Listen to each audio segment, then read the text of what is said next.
Ajit Hare Jai Madhav Vishnu.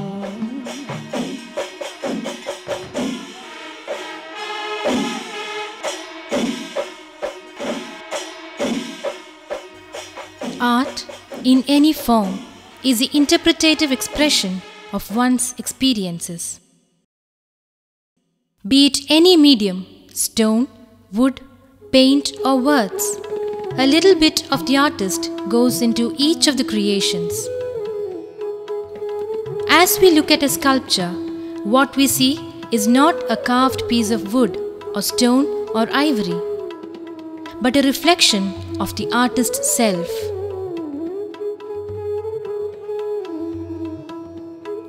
In the works of this master craftsman Viswam, it is a reflection of the centuries-old tradition of the master carvers of this beautiful land, Kerala.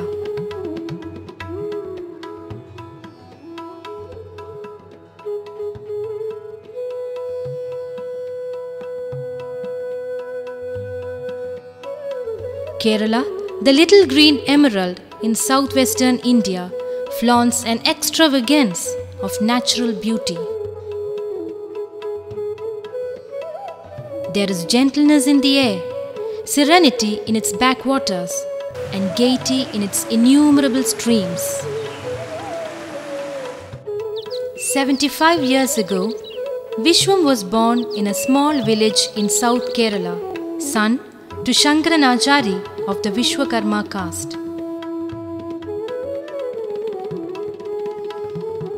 In the caste hierarchy of the Hindu community, each caste had its distinctive role. Like a well-developed muscle with a specialized function, it contributed to the whole body of the society, while its strength and skills were honed over generations. Viswam learnt the basics of his craft from his father Sri Shankaranachari. Then, for 12 years, Viswam studied ivory and wood carving under Shilpa Ratnakara N. Velu Achari, a renowned sculptor. That Kerala sculptors should choose wood and ivory as their preferred media goes in tune with the temperament of the land. The suppleness of the exterior and the hardness of the inner core are characteristic of its people and their culture.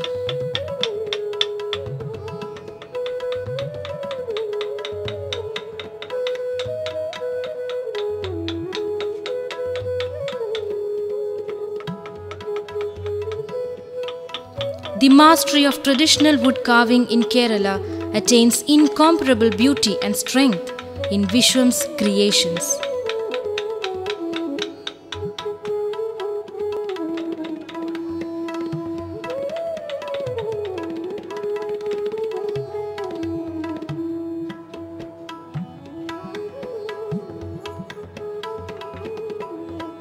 His chisel breathes life into the pieces of wood.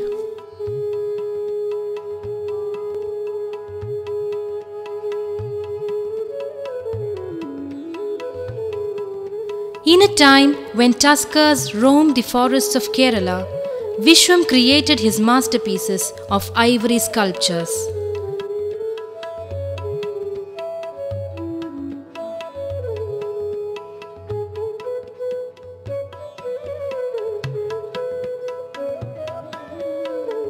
Times changed. Elephants were killed in hundreds for their tusks, and ban on ivory trade came into force.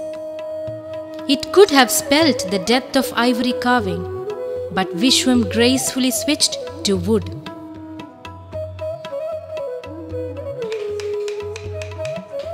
The traditional wood carvers of Kerala used sandalwood and rosewood. As both became dearer, softwood is also now used. The plethora of gods and goddesses is only matched with the plenitude of their representation in India's art forms. In the endless chants of the singer, in the swirls and sways of the dancer, In the loving hands of the sculptor, the deities come to life again and again.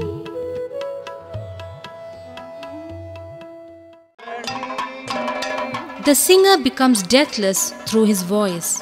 Yet, who remembers the musician?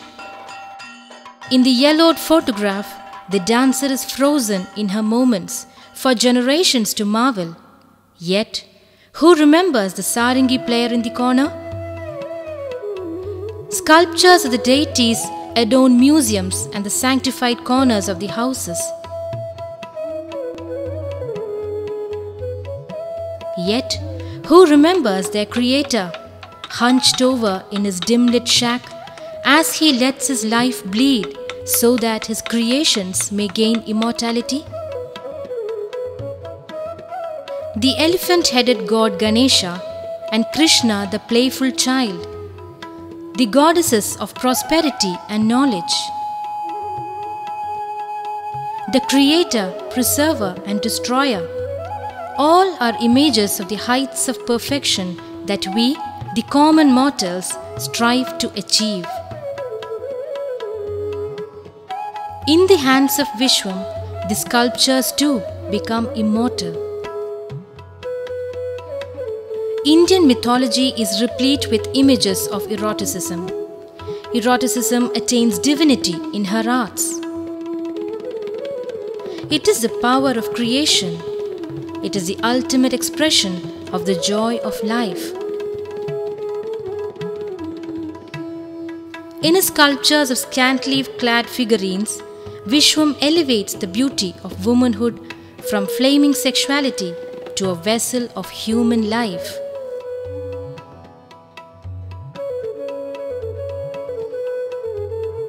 In a career spanning over 5 decades, Viswam created innumerable pieces of art that found its way all over the world, from Paris to New York, from Spain to China and Japan. Honors and accolades were showered on him. Disciples of every nationality have trained under him. At the early age of 21, he was appointed as Chief Artist of SMSM Institute.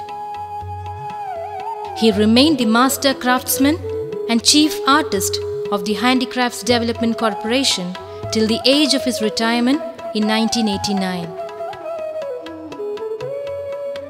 He received a National Award for the Best Craftsman from the President of India in 1968. In recognition of his outstanding contributions to the handicraft field, the Government of India appointed him as one of the directors of Canara Bank.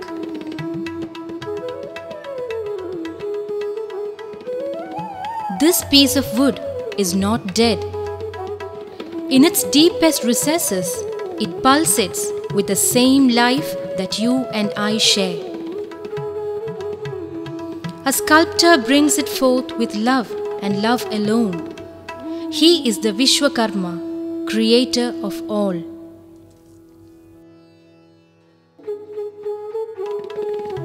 The hands of the sculptor might tremble, his eyes might wander, because that is a law of life. In the swift passage of a lifetime, you create and then leave, leaving behind sparkles of one's soul that will light another being. One day, a child would caress this piece of wood or that piece of ivory.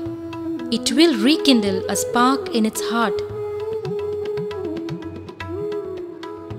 A spark that was lit long, long ago in a village by the sea.